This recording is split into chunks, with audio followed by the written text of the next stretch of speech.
Good evening, ladies and gentlemen, business leaders joining us from across Cameroon, hopefully across the globe. On behalf of Phonic Business School, I warmly welcome you to tonight's high level leadership webinar entitled Graduates Building Successful Businesses in a Regulated Industries.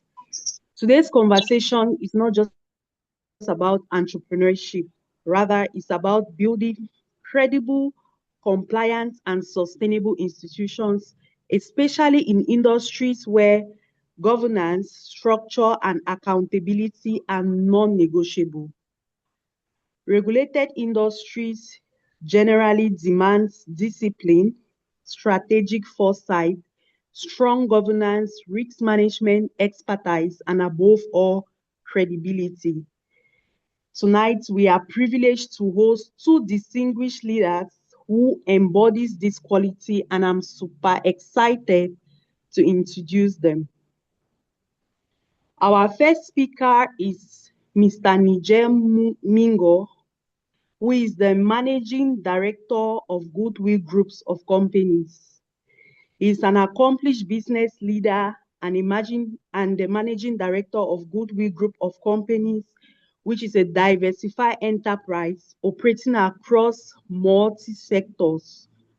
Among its subsidiaries is a financial house, a Category 2 microfinance institution operating in a highly regulated financial sector, and I'm very excited to say that he's an alumnus of Phonic Business School, and he has built and led operations in one of the most structured and compliance-driven industry.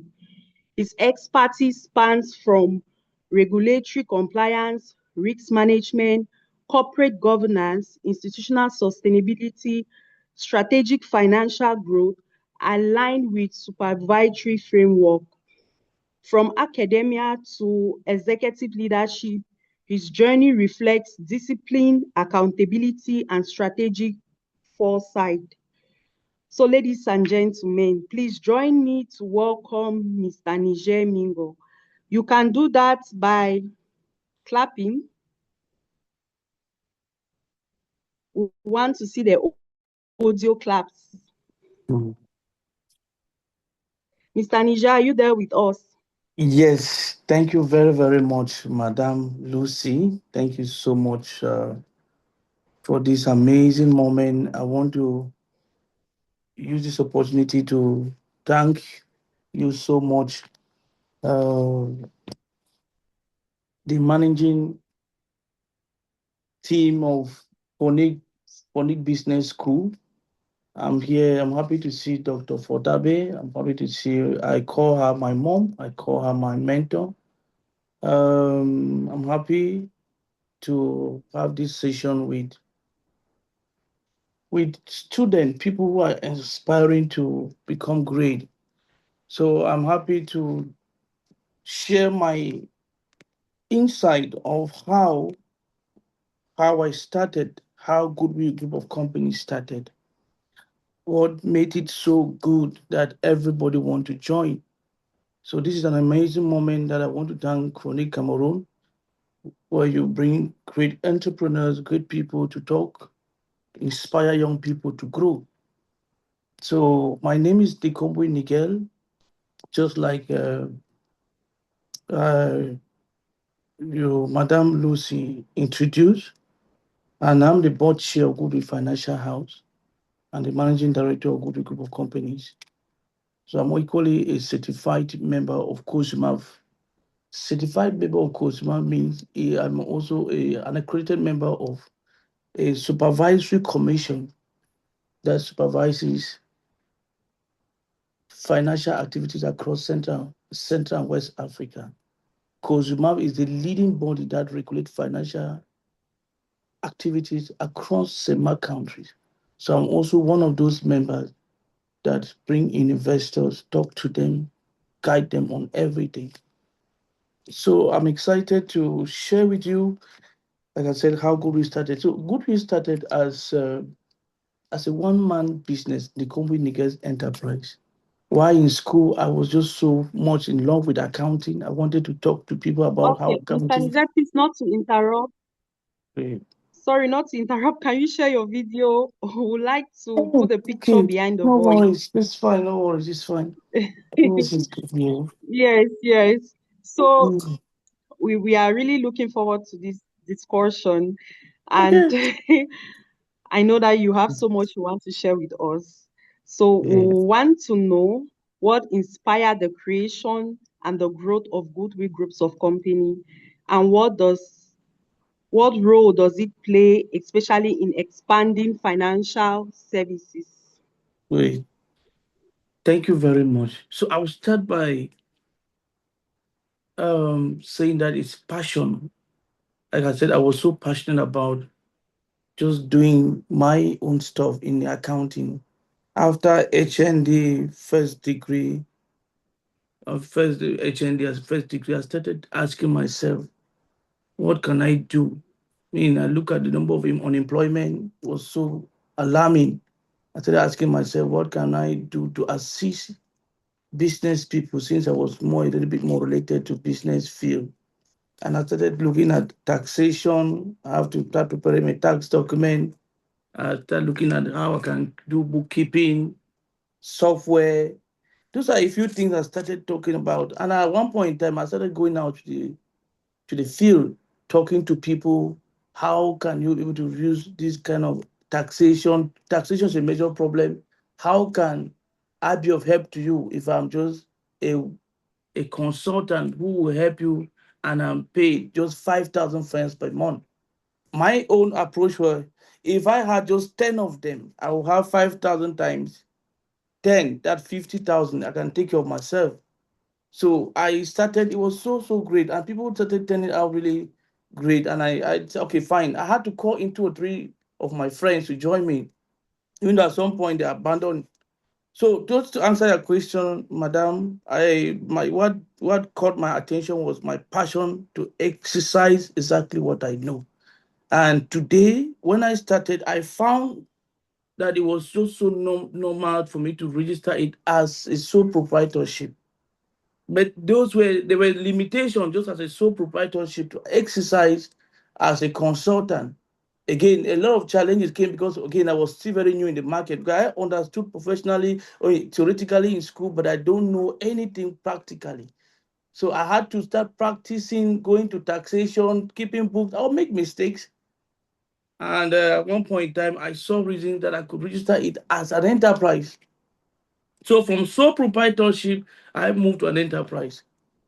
And at some point, I said, okay, let me add formation, let me add training people. I mean, 1, 2, 3 years, I could already find myself doing so many things that I did not know back in school. And before you know it, that is how it was more of a company. And I had to register as a company. So again, to tell you, it was my passion, and at one point in time, I discovered that passion plus my consistency plus my ability to keep trying, making mistakes and falling, trying and making sure that I learned from the process, it got us to where we are today. Thank you. Wow, thank you so much. Thank you so much. So I earlier made mention that he's an ex-student of Phonic Business School. So tell us, how did your MBA shape your leadership approach, particularly in the field of corporate governance, compliance, and risk management? Great. So like I said, I want us to first of all give I said, I call her my mentor. I think the board chair and the president of Phonic Business School, the Fortabe University, which is the Phonic Business School. When I was doing all that which I was doing, I could not really take care of myself, talk less of going for MBA. So I think I came and I understood that Dr. Fortabe, which is my mentor, I came to her, I asked her, please, I want to this I mean, she has loved me really just I don't know how I just found favor on her side. And I'm not only me, but a few person I came across. And so just to answer your question, Madam Lucy, them just permit me, I'm going somewhere. So when I got to No the home worries. business school, I The way I was really received and the way she appreciated my little effort I was doing. A lot of people told me that this is a consulting thing, this thing that you are doing is not going to work. Again, I was just barely surviving. As an orphan, there was no way. And she looked at me with so much passion and said, you know what, come, I will hold your hands. Come and start the MBA program. And that's how I received a scholarship. So just to tell you that the scholarship was another gateway for me to foster my professional career. And after the master, in course of that, I will rush to her, ask her, please tell me, how is it done? How is it? She will only keep asking me, don't worry, just keep on going. Even my, yes, I have a father who, Dr. Fomba. And at one point in time, I felt like I almost wanted to go out of the way. And then sometimes, like a mother and a father, mother want to bring you closer. I say, oh, you know what? Come back. You still have to be. She believes in me. And so the MBA shaped me because after the MBA, I started understanding exactly how business will function. And look at it, MBA means Master of Business Administration. So my professional practice in the field, my experience in the field, plus the MBA got me really more clearer in my vision as a businessman, as an entrepreneur. And that's how I had to register the company as a group of companies. Knowing now that I have a consulting, I have a trading school, I have a taxation. So it was through that MBA I understood that a lot of people have problems in businesses. And one of those problems some of their problems that they could not solve was only linked to finance. That's how I started looking at the possibility. How can I separate consulting? I'm talking about compliance now. How do I separate consulting from the financial aspect which I want to register? How can I separate the financial identity from the training school? How all of that started? I started asking myself. There was another school of thought that I had to go in for training.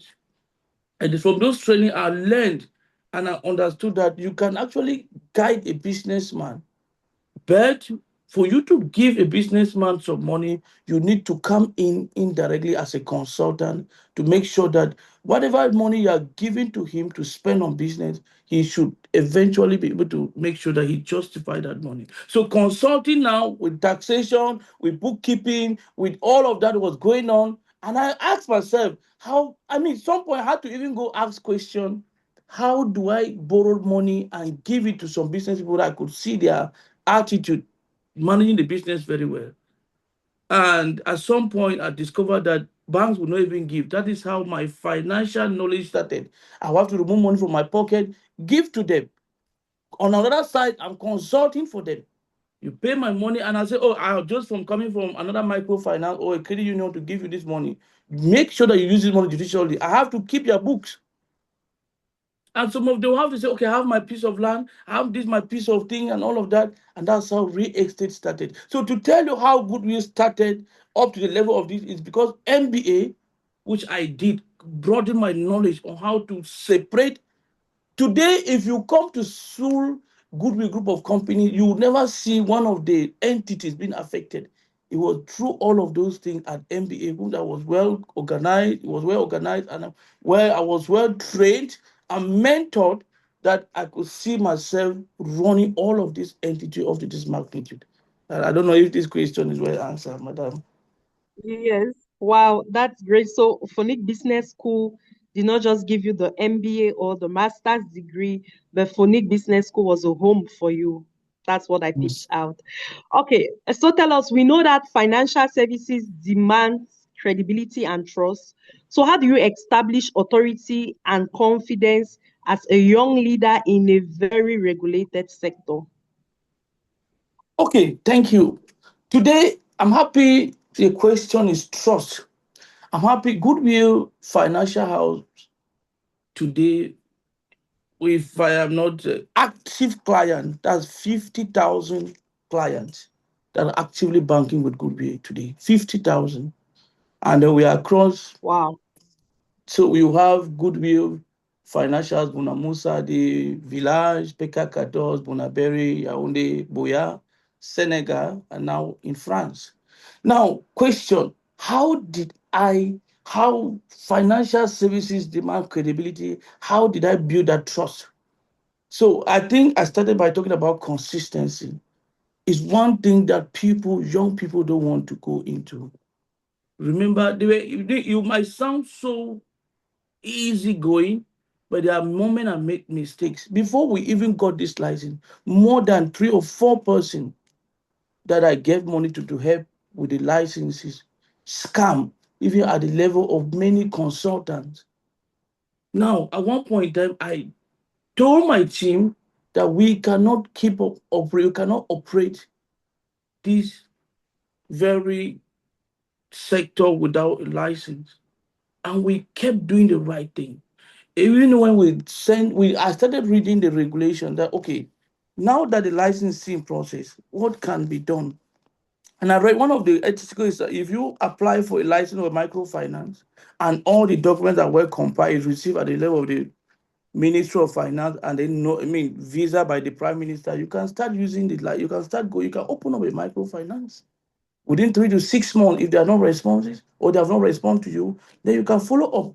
That's how we started operating. But one of the policy is you must make sure that you don't go into financial problem with people taking people's money, you don't pay, you receive their people's money, then they come to make their withdrawal. So we started building up a solid team, marketing team, management team, loan department.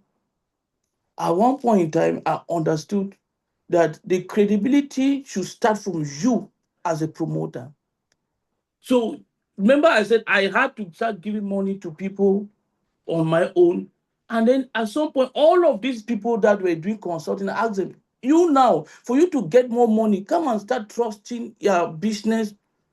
I mean, the daily money that you make weekly and all of that, come and start keeping it with us. And that's how I built up a certain system of deposit out of like 15 consulting company or businesses that I was consulting for. They started dropping their money with me, and then I will take part of it, I will give to other people I need. And that's how the system of trust. Now, the moment I will have to give out and A will come and say, I need my money, I will quickly make sure that I look for other direction and get money, and I make sure that everybody is satisfied. So the ability for you to build credibility and trust start from you. Start from you as the promoter. Start with you as someone who is making people to know that you are credible. So I think that with that, this is a very, very difficult sector, because if at one point in time we caught by taxation, we caught by people, how did we have to come and justify your licenses, and how will you operate without a license? I said, we have a depot, we have already sent our demand the agreement or our application of business license. And I quoted, this is the financial uh, system that one of the regulatory framework will state that you can operate this like this, like this. And if it's not the renewable ones, now they say, okay, fine, that is good. But only make sure that you don't fall into trouble. And then we had to push over and over and over and over, and our license, well, I mean, they gave us a license, and I built up a solid team that will look after all the deposit of people trusting the business. So today, when we have been receiving Cobalt here over time to come and visit us, and we have received several awards of doing the job in a very, doing the work as not only a microfinance, one of the leading microfinance that is coming up with a lot of digital system. Thank you very much. Thank you so much. So now let's talk a little bit about your training. How did the case study and the practical learning approach during your master's degree at Phonic Business School prepare you for real world regulatory and governance challenges? Yes, it's well, sometimes people even think that I've always said it to my colleagues, even in the office, and even to most of my business friends that I share with them. The moment you feel like you know enough or you know too much, you'll never go forward. When I came to Phonic during my training session, and the way, like I said, I learned a lot. Sorry that I'm going to be talking so much about Madame Fortabe or Dr. Fortabe. because I think being under her, being under being in Phonic, there's a lot of practical case study. I think I even remember one time we had to visit different companies. As a financial expert, they will have to share with us these are some of the challenges that we face in our businesses. How do you advise us? We'll meet experts, they'll guide us on what to do. Now, I will see a lot of people, she will try to network with real business friends where we'll go into professional practice, and we were actually trained based on professional practice in the field. So what I learned from was, so I think it's one of the company like there's a hotel somewhere as my 3S Ben. I don't know the name of the hotel. I just forgot, but I think the hotel is Blue uh Pearl Hotel. Hotel Hotel. The accountant actually Blue Pearl guided Hotel. New Pen Hotel. The accountant guided me on so many mistakes that I had been making as a consultant. So he said, please, this Mr. Nike, you have to avoid this. This is the way you do. And I became really close to him. And it was because of Phonics and Fortabe University that I had to link up most of my professional experience that was making my mistakes I had made in the field with the reality of what was practiced. So the training did not only earn me a positive or did not only shape me at the level as an entrepreneur, but also guided me on some level of compliance, how to keep documentation, how to keep filings and all of that. So I think that is a very good thing. Like I said, I started by saying that I think Phonic, the approach that I see Phonic coming up with, which is really going and networking with companies, trying as much as possible to bring real life practical experience and linking and exposing students and business students do is one of the best things that I have never seen in any professional institute. Because really, I mean, there's a not long we had to sign a memorandum of understanding with Phonic and Goodwill Group of companies. Not only Goodwill Financial, Goodwill Groups. And then I see a lot of partnership coming here and there. I think the other day I saw Dr. Fortabe in Netherlands trying to link up all of those things. These are the realities of what I am talking about. When people want to go, they want to go to places that they will learn from experience, and that kind of experience shape you in reality of your own career that you want to pursue. Thank you. Wow, thank you so much. I just remember that the accountant of Blue Pearl Hotel is also an ex-student of Phonics Business School. Definitely. Okay, so I have one more question for you before I take the questions from the audience. My Okay. question is, what advice will you give young people who are unsure whether they should invest in the master's degree, whether investing in the master's degree will accelerate their careers and leadership opportunities? They are still doubting if it's worthwhile. What advice can you give them? Okay, my advice is um the young people that I mean my fellow friends and colleagues that are listening to me, or dear student listening to me, please.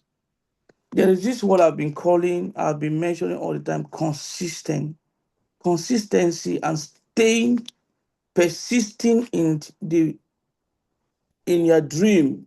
Let me take for instance someone who say I want to do MBA. So say, oh no, this is waste of time. Today people will say that, oh, I did MBA wasted.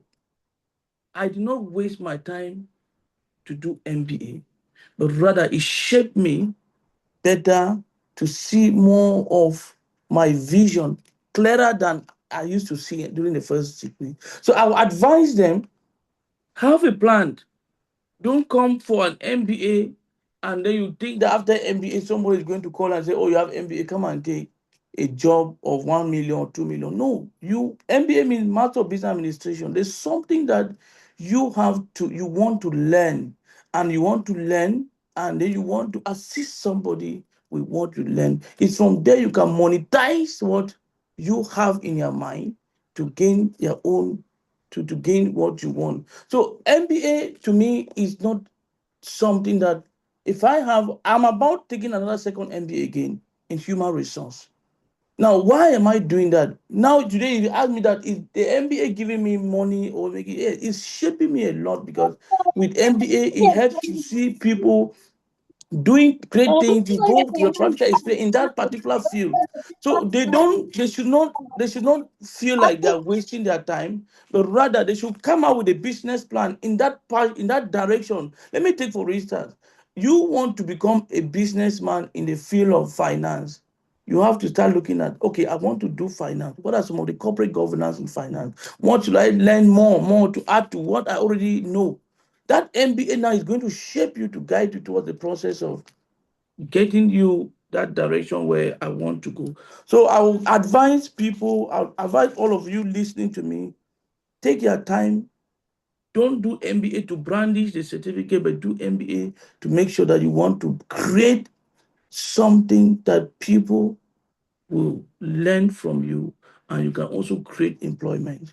And do your MBA or go for your MBA with a lot of passion and determination. Start something small. Start doing something that at the end of their MBA, you will complement what you have to exactly what you are looking for so that the certificate matches with your professional experience. Thank you. Thank you so much. Thank you so much. So please, if you have questions, you can drop in the chat board. But there is a question here for you. The first question is, did you get any credit from any other financial institute or finance from scratch and private pocket? Thank you very much. Yes, of course, you cannot go without. Okay, so when I started giving money at one point in time, you remember I was only recycling what I have. I'll give people who come and put. At one point in time, a lot of people want to do deposit. They want to do withdrawals, and to keep my credibility, I had to go in for short-term credit. Short-term credit means 2 3 months. I'll go in for credit of 200,000, 500,000, just to make sure that I cover those area of lapses that I think that it can also expose my business at a risk. So of course, I got many time credit and a short-term credit from banks and microfinances that at one point that they even refused me from taking. So at one point I had to even call some friends whom I had to work with. I said, please come and partner with me. And when we started, at one point they said, no, they have to reimburse their money. At the nick of when difficulties started in business. So I had to pay back even and went into another debt finance, which is the Bomaka Credit Union, where they gave me some short-term credit, and that's how I became. Yeah, I only had to manage. Sometimes I would stay hungry, but I will not stay foolish because I was always struggling to make sure that the business survives. Yeah, I think that is the answer to my question. Thank you so much. We have another question for you in the Mm. chat. Does Goodwill Financial House also have programs to finance and uplift other businesses? Of course, yes.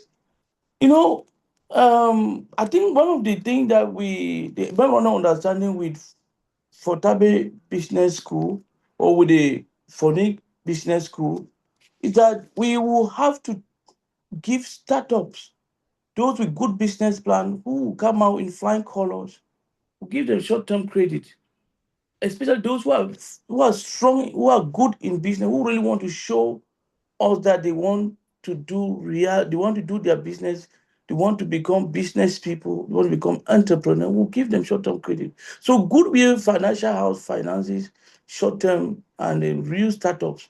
But at the end of the day, we start gradually, we guide you on how to go with those investments or the money that you want to spend. And then before now, when you take and pay gradually, then we'll give you more. I think we even have some of our students here that came through Goodwill through the short-term training that we're doing here.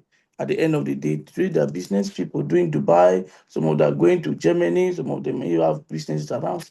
So we want to go through our memorandum of understanding with Fortabe or with Phonic or with the Phonic Business School is that at the end of the day, we can give them some startup capital where if they show strong ability to be honest, to be consistent, we can as well continue to support them in business. Okay. Okay, we still have two more questions for you. Oh, three. Mhm.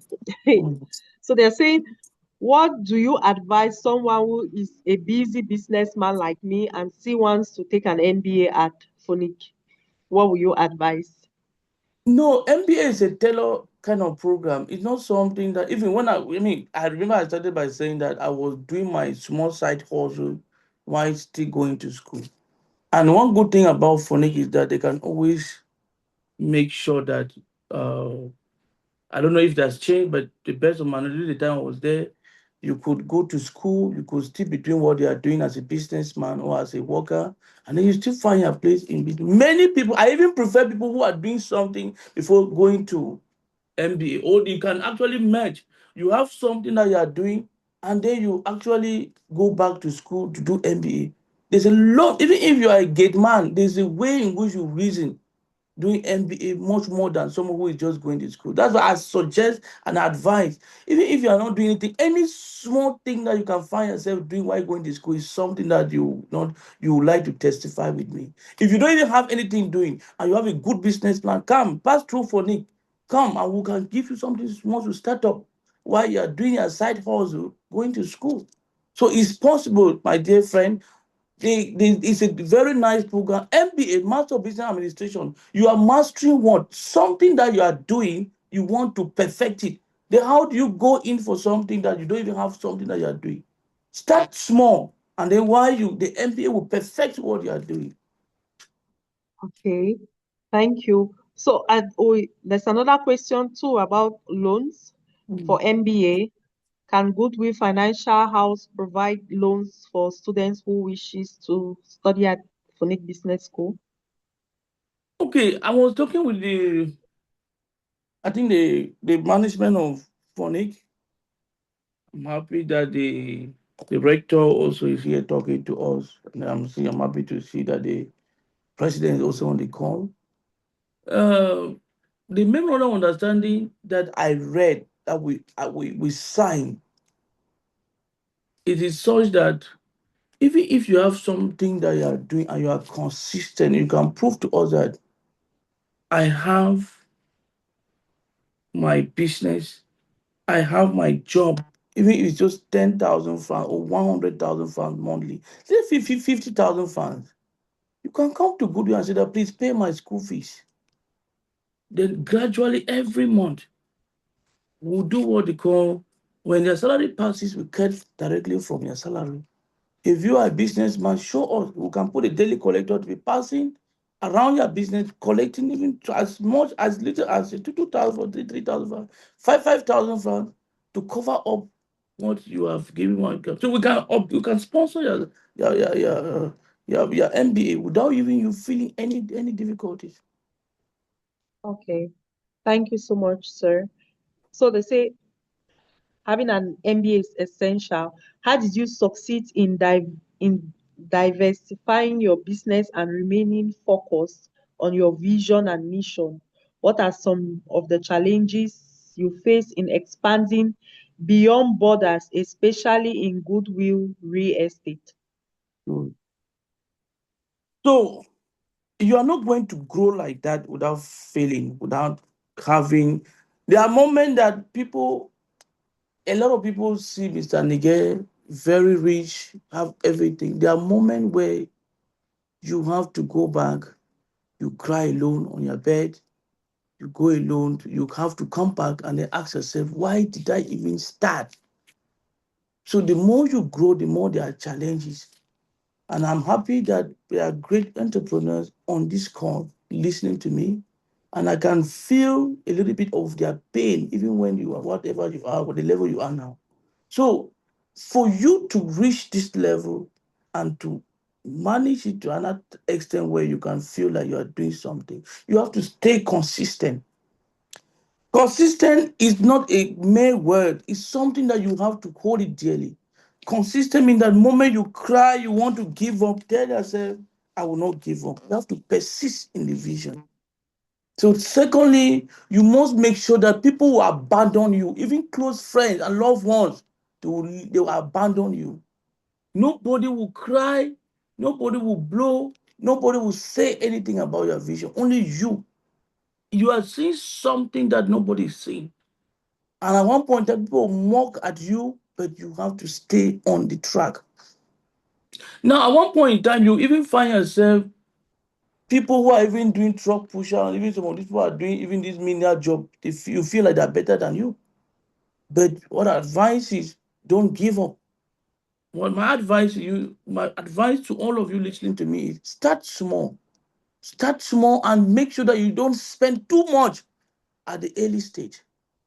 If you have a small side business where you can rent a building of 150,000, 200,000 without you sure of being making 100,000, don't, you can actually look where you are living. Then start doing something small that's gonna. So you must make sure that you don't go into start buying maybe expensive stuff, buying things and then spending your capital just to impress people. There are a lot of small, small discipline that you have to tell yourself that this is not the right time for you. Today, if I want to buy a car of maybe 100 million, I think I have no problem. But because that was not the case of years back. So I want to advise people start, and you have to be honest, build up relationship, be nice to people, appreciate people who are actually build up relation. There are certain things that I could not even go through with my team if I didn't build up relation. I just spoke to you about someone who lifted me up here on the call. I don't know what amount Dr. Fadabe is on the call, but today we are still doing business. Today we are partnering. Today we are doing something. So it was just easier for me to say, oh, okay, this is just that, and then at one point in time. And you must make sure that people who actually can help you, you have to submit. The one thing I see young people now is pride. You know that ABC want to assist you because, oh, I cannot do solo. But you know 90% of their assistance to grow depends. Why not go down? I mean, I will even want to share with you, Madam Rector. At one point in time, I came to Douala and I had to do what they call a wash night, or what they call a guardian work. Let me just call it. I will go to my office in the day. I will go and do my guard in the night just to get money to pay a small office space that was about 35,000 pounds a month. So those are some of the things that you have to make sure that you burn the midnight candles. So it doesn't just start like that. You cannot grow to that extent of success without asking yourself questions. How did I get here? Because people will fail you, people will disturb you. Government at one point you need to know how to lobby. Submit yourself. I'll ask you, if you ask me what is my greatest challenge at this point, do you think I don't have problems? I have problems. At one point you have to know how to manage your staff. Goodwill is more than 100 plus staff. Some come with different attitude. You have to make sure that some with good attitude, no experience, some very bad attitude, very recalcitrant. How do you keep them? Today, Goodwill can work, can both of people who are working with him almost 5 to 6 years. Mature people married. How do you keep them? So all of those things, how do you manage tax or inspector? How do you manage labor? How do you manage CMPs? How do you manage regulators? All of those things. So it is, you constantly have to read. At one point in time, you find yourself, oh, you just find maybe something will just go, oh, we are, for instance, we are in the field of finance. I want to end up by sharing you a very small, little nice story that you can learn from. Just to tell you that at one point in time, you, there's no sector, be it a washman or whatever sector, that you will not meet difficulties. Now, I sat one time here in my office, and then there are two friends that I know, very close friends. They came to the office and they want to create an account, a joint account. Now, the joint account was more like, I want to set up my account with my friend. Now, they'll be doing, one person owns this company, another person want to finance the business. Now, at one point in time, they fell out, and then they said, okay, they want to go out of the business again. So they want to close their account. And they closed their account eventually. Now, the other guy took the original legal document of the company, came and then fortified the document, came and opened an account with another name. Let me take, for instance, I have Goodwill Consulting Company today. The shareholder on the company is Mr. Nige, but an account was opened JK Bama.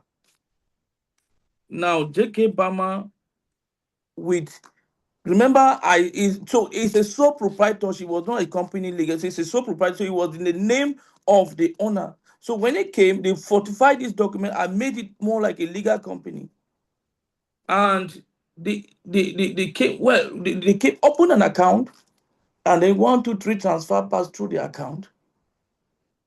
Before we sat here after 1 month, we always saw a court issuing order that we have to explain why this, and that.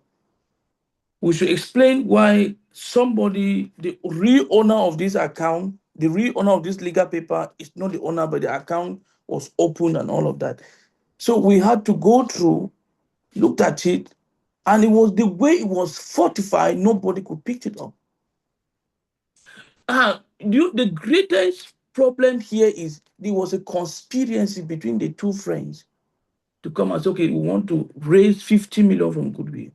We went through a legal process, all of that. At one point in time, the court dismissed the case and said, no, this was, how do we prove? Because at one point in time, the camera, the time that they went out and they were trying to fortify and get certain things, the camera picked them up. And when we went to court, good thing we had to prove to the court that, look, these people are close and they did this deliberately. Tell me why somebody will open. And then they went again. We even went to where they got the contract. Both of the executed the contract. It was still the same person who financed the contract. And then just use that as it. And that is to tell you that a moment, these are close people whom I know, friends. The wife of the friend came and told me that, oh, my husband told me that we should raise up to 50 million from us to start. To tell you that people, family members, and all of that, they will disturb, they will scam you, they will do, but you have to stay on consistently doing the job and don't give up. Before you know, you'll be more like an overnight success. So trust me, dear friends, that you have to burn a lot of candles to reach to a point where you call you a successful businessman. They say Cameroon is hard, but I don't think that those who are consistent, persisting, Cameroon is not hard. It's just a step for you to become a great person. Thank you. Thank you so much, sir. It has been a pleasure to have you here with us. Sorry, we can't take all the questions. We will have to end here because we have the next guest. So thank you so much, sir. We really enjoyed discussing with you. And with time, I'm sure they can connect with you later and ask all the questions because they have many questions for you. But we'll No have to problem. move to the next speaker. No Okay, problem. thank you very much. Thank you. So our next speaker is Mr. Nze Harrison. Mr. Nze Harrison is a co-founder and the manager of All Maritime and Power Plant Services. He is a seasoned engineer and an operations leader with deep expertise in power plant system, maritime engineering, large-scale project management across Africa. As a co-founder and a manager of all maritime and power plant services, he oversees complex cross-border operations. Founded in 2021, All Maritime and Power Plant Services delivers cutting-edge installations and maintenance services for gas engines and generations in power plants and maritime vessels. Under his leadership, the company has successfully installed and commissioned engines in Africa and Asia, reduced dependence on foreign contractors, and elevated technical standards using local African expertise. His leadership style combines engineering precision, strategic clarity, calm analytical thinking, and strong business acumen. Please help me welcome Mr. Nze Harrison. Mr. Nze Harrison, are you here with us?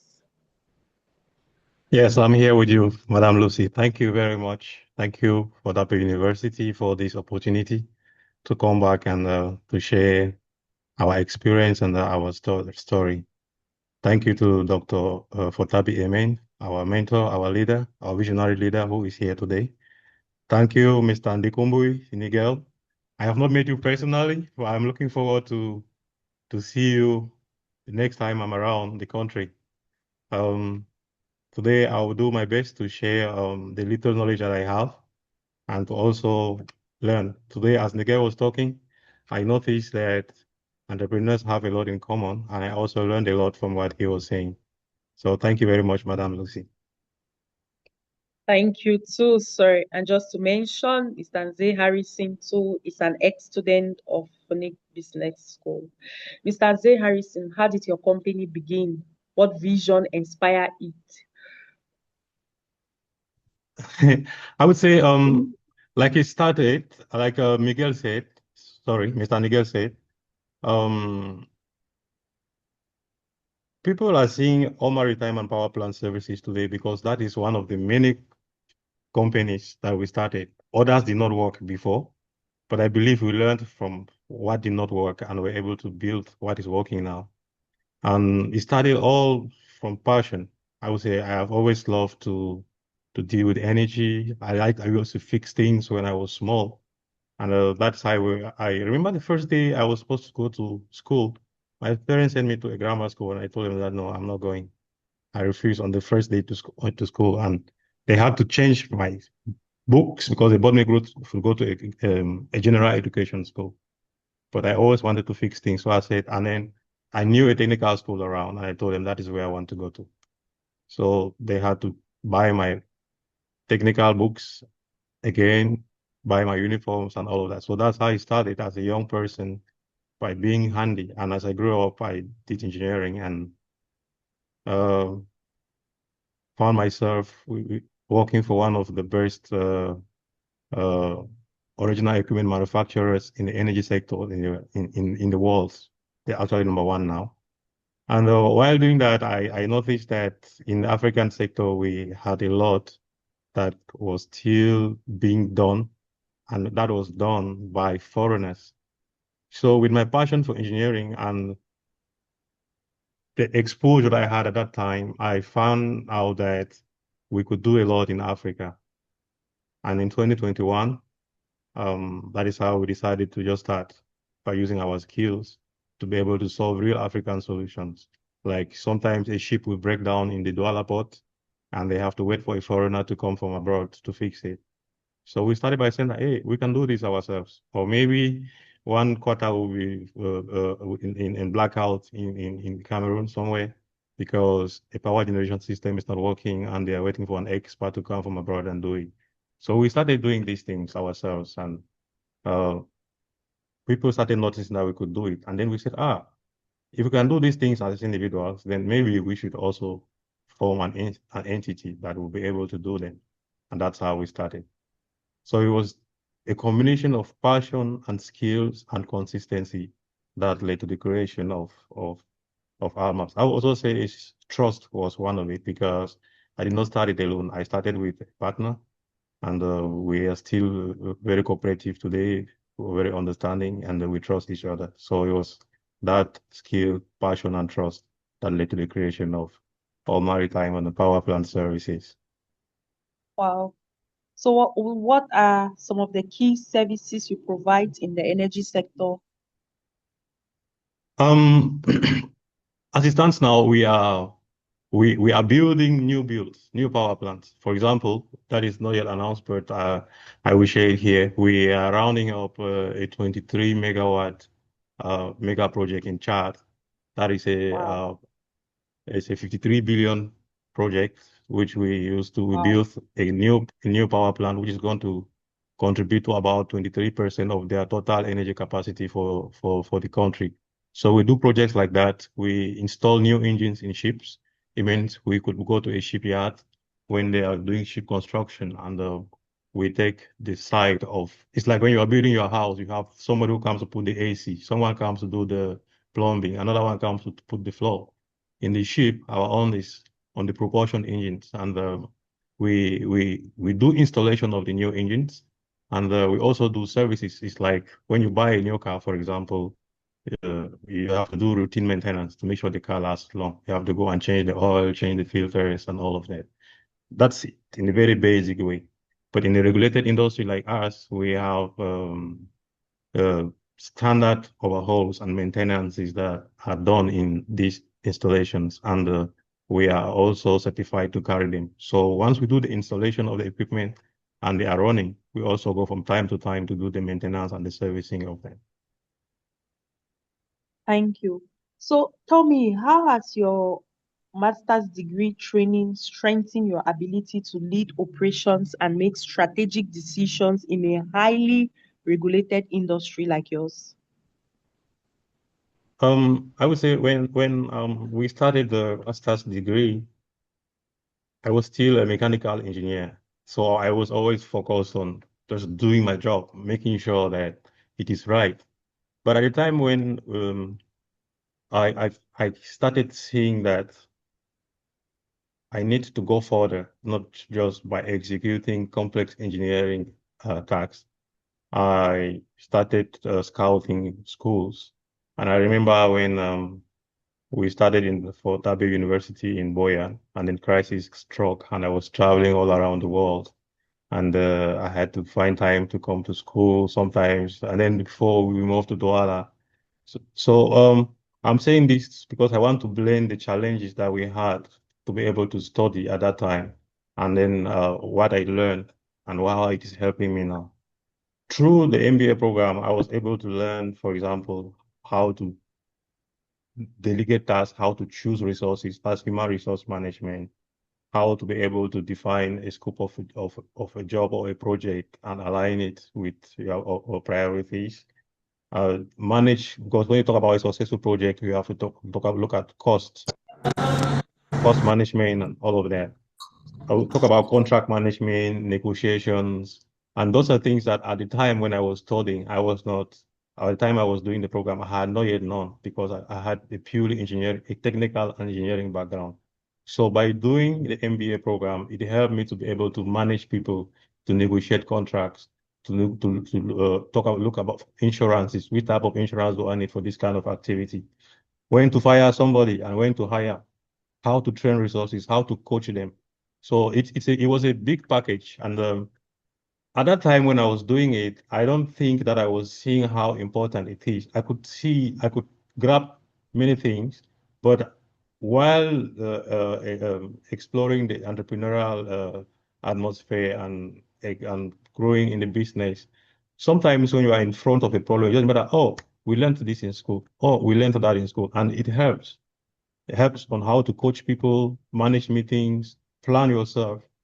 It was a really huge package, and I appreciate for Tabe University for really blending the real world solutions into the academic program, and it really helped me in what I'm doing today. Wow, thank you so much. So we know that the energy sector is dominated by established players already.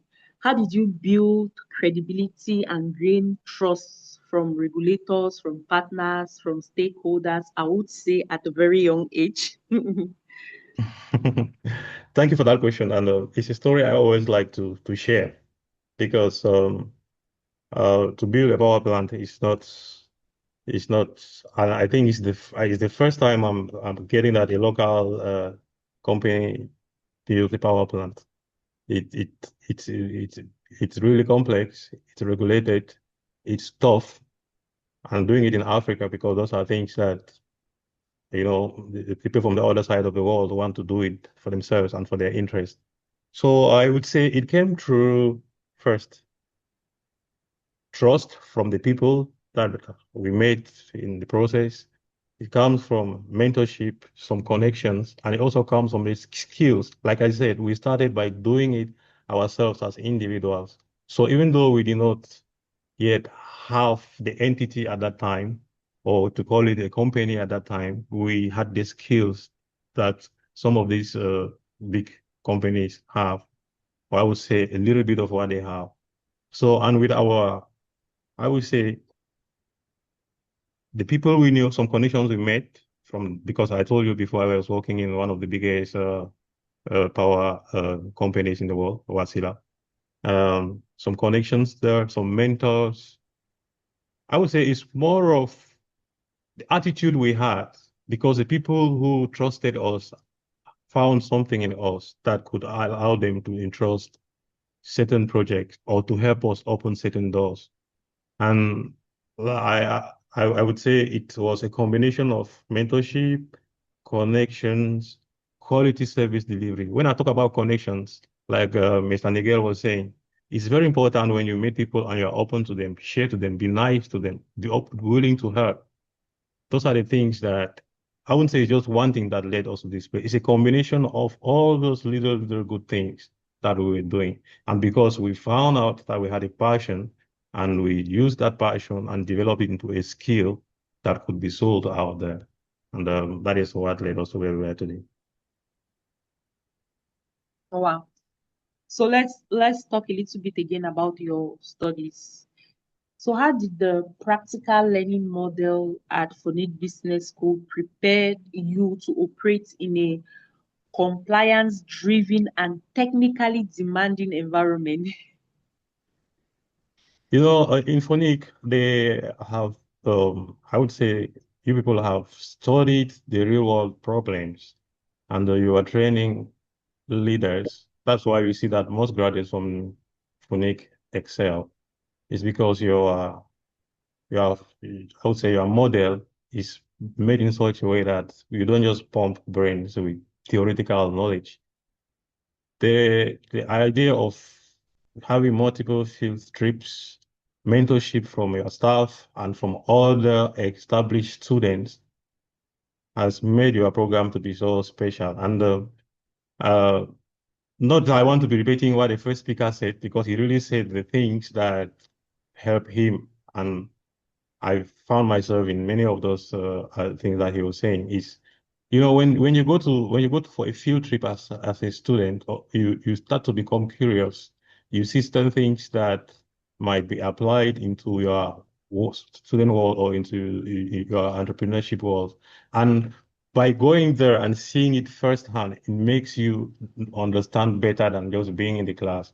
So I would say the field trips, mentorship from the staff, and doing the academic credit training it's one of the things that helped me in my journey. Thank you so much. I have one last question for you before I take the questions from our audience. What advice would you give a young professional considering a master's degree and hoping to build businesses in a regulated industry? What advice can you give them?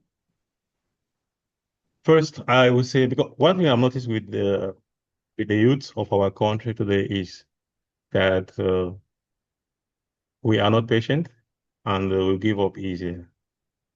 When you start one thing and it doesn't work, you easily give up and then maybe move to the other one. And most of us find ourselves moving from one thing to the other just because they want to make ends meet. If I would say for the youth or for students of for W University or any young aspiring entrepreneur, we need to be patient. And we also need to have a skill that can be paid, a skill that you can use to be able to have revenue. Apart from being patient and having skill, the attitude that we have towards people, even people that we don't know, the trust that you build as an individual, the brand that you build for yourself is very important, because there will be times in your life when you have people behind closed doors talking about you that you don't even know about it. And if you are a kind of person that somebody behind closed doors cannot sit and talk something good about you or talk in your favor, then it is not something good that you're doing. It's very important that the young ones or the aspiring entrepreneurs or students or people who want to do the MBA, who want to grow, it's very important for them to have a positive attitude, to have good character, have manners that reflect good morals. Those are things that build you even better than your brand or your skill. I would say it that way. I will share an example of when we just started in 2021 and we had a project, one of our big projects, with zero investment, and we had to do this project. One of the things that helped us at that time was the trust, which I was surprised to see that people could trust us like that. We went and pleaded, talked to, knocked all kinds of doors, and I could see people taking their money and investing in our businesses, on our business, just because they said, see, I think that you are not the kind of person that will take this money and squander it. This business might not work, but I believe in you, so I'm going to invest. So I would like to say that the youths should be able to build that kind of credibility because you will need it at a point in time in your career. Thank you. Thank you so much. That was deep. Okay, I'll start taking questions from the chat box. The first question is, how can an entrepreneur who is not a specialist in a particular field like engineering still succeed in running such a company? I would say, I would just give a simple example. When you look at somebody like Elon Musk. Elon Musk is not a specialist in digital marketing, but he has Twitter. He is not a space engineer, but he's sending rockets and whatever to Mars. He, what you need to know as an entrepreneur is that at a point in time, you don't longer focus only on your skills. You focus on solving problems, using the resources around you to solve problems. So my story might be different. I passed through the skill that I have in order to solve problems. But as we grow up, for example, now I manage people who do the things I used to do in the field. And most of the times I do just supervision. When we started, it was not like that. But now I have moved from there to management. There are people who can also have an idea and look for the resources that can do it. Mind you, as an entrepreneur, you cannot do it on your own. You always need people. So you can still have an idea, be able to convince people to join together with you, people who have the skills towards that domain and realize it. Thank you very much. So the next question is, with an engineering background or qualifications, how did you get admissions into a business school? If I if I may add, you don't to do a master's degree, you don't need to do a master's degree in business administration, any other master's degree, you don't need to have a background in that business field for undergraduate. So that's why he could enroll with an engineering background. Definitely, he could enroll even with an engineering background. The master's degree is open for everybody, irrespective of your background. So, Thank you. I will Thank you take for helping the me with that next one. question. I'll take the next question. It says you mentioned you were already working for one of the global energy industry movers before breaking up to set up your own business. Did any particular circumstances push you into that decision? Looking back, would you say you're happy you did it? If yes, why? Sorry, I did not grab the question very well. Can you say it again? Okay, you mentioned you were already working for one of the global energy industry movers before breaking up, that's leaving that job to set up your own company. Did any particular circumstances push you into that decision? And would you say you're happy you did that? And if Okay. yes, why? Okay. Thank you very much for that question. First, I would say it's a journey. For me to work with that company was a decision that I made while still in school. I had researched and I knew that this is the kind of industry where I want to excel in or where I want to work. And when I got there at that time, I had a plan. I had never intended to work for any company for the rest of my life. So when I got there, from the first day I got my admission or my contract, I knew that I was preparing myself here to exit it one day. So it just came a time when said, okay, it's time for me to leave because I think I have fulfilled my mission here and I want to explore other aspects of my career. Okay, thank you. So you definitely have no regrets. No, for sure. For sure. I don't have any regrets. First, I don't have any regret at all. Instead, I would say, and this is not that I'm being proud, I would say me said happy of how much achievement we have made, especially in training young talents. Remember, we started this just two of us, and today we have operations in Asia, we have operations in Central and West Africa, we have operations in North Africa. And these are done by local talents that we trained through the skills that we achieved while working for this multinational company, and also through some regulated training programs and certifications that we have given to these people to be able to work. So I would say if I kept on working for this company, I would have been a successful individual, but I'm not sure I would have been able to create the impact that we are creating today in Africa. Okay. Thank you so much. So just before I take the next question, I just wanted to highlight that it's just an MBA that is open for everyone, irrespective of their background. But we have other master's degree. Not that MBA is Masters in Business Administration, but we have other master's degree that will require or that we need that you have qualifications in that particular field before you pursue that. So for a master's in Business Administration, it's open for everyone, just Masters in Business Administration. Okay, so the next question is, what are some of the challenges you face as an engineer taking up the tasks of managing staffs, documentary, and activities all at once?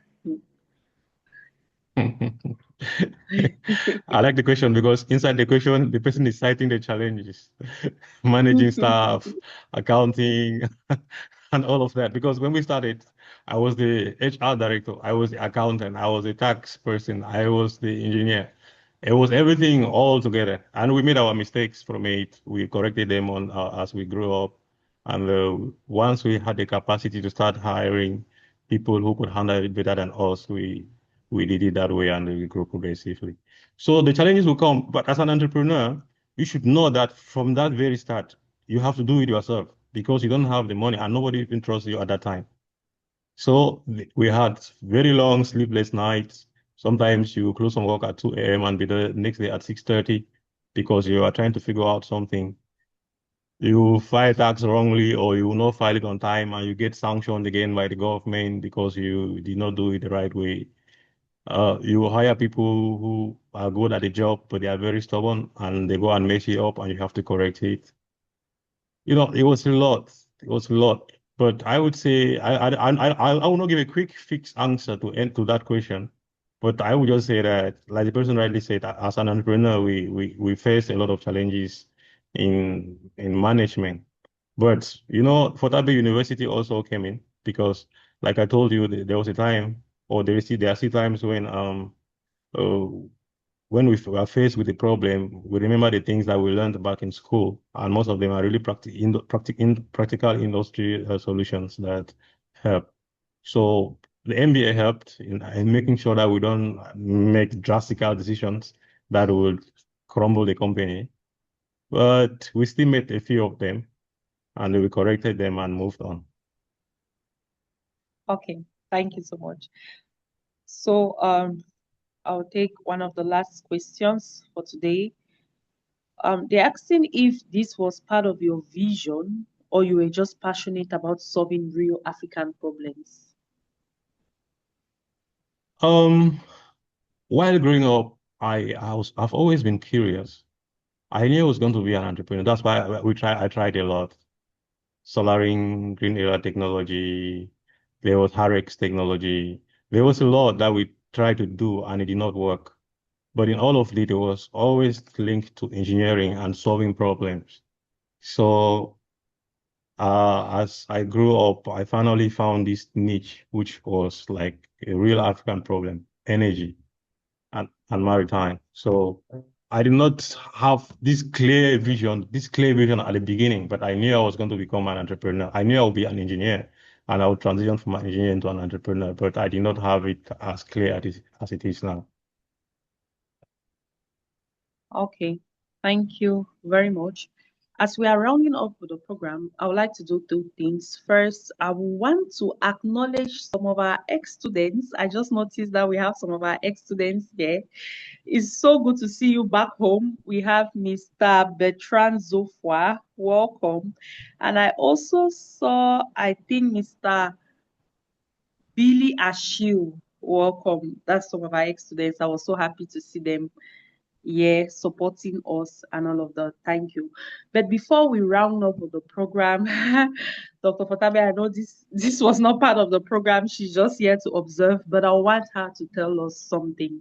Dr. Fotabe, please, are you there?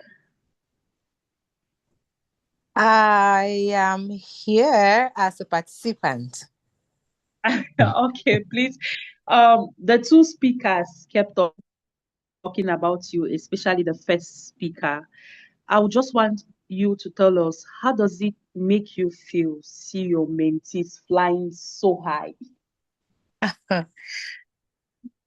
Well, thank you. Thank you very much, Dr. Lucieta. I'm Mr. Nigel, Mr. Zay Harrison. They both know how proud I am. And that's why, even though today was a very hectic day, I had to be here to listen to everything they've said. I'm just proud. I just feel fulfilled. Sometimes the question is asked to me as an entrepreneur, what success means to me. And I've always said that success means, to me particularly, it means seeing that I have contributed to the success of many other people. This is what success is to me. And today I just feel like I'm a successful person when I see how successful these two gentlemen are, and just like many others. Um, it's also a reminder that I need to keep pushing Fortabe University and the Phonic Business School, especially to keep innovating in terms of our study models, because we see the fruits every day. We see how different our ex-students are when they go out there. We see how very well they achieve. We see their attitude, especially, which is so different, because I'm sure that both of them will attest that during their school days, I particularly pushed them a lot to work in their cohorts, to work on their projects, for their research. I was very hard. And I remember at the time I was supervising their research, Harrison was still working with his company, the first company he was working with. And he even wrote about that company. I think it was Watsila or something. He wrote about that company during his research. And today, when I see that he's doing his own thing and succeeding, I can only be very proud. For Nigel, he knows how much I had to push him to keep going, because we live in an environment where dreams can be killed easily by naysayers. People who can come out and tell you that this thing you're going to do is not going to work. This thing is too difficult. You study in a classroom where you have mates who tell you that this model is too difficult. Why don't they just teach like other people? Why do they have to push us to do all these projects, go out to the field, do stuff? And if I see that a student goes through that without becoming discouraged and then is doing so well, of course, I can only be proud. And I can only wish them well. They know that at any time they can count on my support. I'm still here. I'll not stop mentoring. I will not stop correcting. I will not stop celebrating. But I'll keep being the teacher that I am. When I see that they are taking false steps, especially in these industries. For Harrison, I may not know much about his industry, but for Niger, he knows that I know a lot about his industry. I know how heavily regulated these industries are. So I'll always keep reminding that they be ethical. I'll keep reminding that they abide by the laws. I'll keep reminding that they never forget the values that we imbibed in them. It's very important. So to answer your question, I'm very proud this evening, and I want to thank them so very much for being here. I saw Bertrand too. I saw Achille. I saw Dr. Che, I saw Dr. Ngum, all the other people who have passed through us and who are here today, and they're doing amazing things. I'm very proud. And I hope that those who were here this evening will realize that it takes hard work to get to where you want to get. If you want to do things like everyone else, then you're going to have the results that everyone else has. But if you take the routes that not many people are taking and you sweat and you do the things that not everyone is doing, then you're going to have the results that not everyone is having. You have to put in the work. You do not always need to look for the simplest and the easiest way, but look for the best way. What is best for your future? What is best in terms of your dreams? That's when you get the results. And at Phonic Business School, we're always here to support students and even our alumni through that. So thank you very much. You know, I'm a teacher. I talk a lot. Thank you. Thank you. Thank you very much, Dr. Fotabe. And I also want to thank our undergraduate ex-students like Akie Mariama, I saw her, and Regina Tabe Bate for joining us. We are happy that you could join us. So tonight's session has highlighted 3 powerful lessons. The first, regulated industries, reward structure and discipline. The second, governance and compliance are a competitive advantage that you can make good use of it. And thirdly, master's degree education, when applied strategically and when you study it at the right institution, is going to accelerate leadership readiness. So to our speakers, Mr. Miguel, thank you so much. You have demonstrated how financial institutions can grow while maintaining regulatory excellence. And to Mr. Harrison, thank you for showing how technically mastering strategic leadership can position African expertise on the global stage. And on behalf of Phonic Business School, we deeply appreciate your time, your transparency, and your commitment to mentoring the next generation of leaders. To our dear participants, your growth requires intention, investment, discipline. The future of regulated industries in Africa depends on leaders like you. So thank you very much for joining us, and I wish you all a wonderful evening. Thank you very, very much. Good night. Good night. Thank you very much. Have a good night. Bye-bye. Night, Good night. night. Thank you very much for the program. Good night. Thank you very much.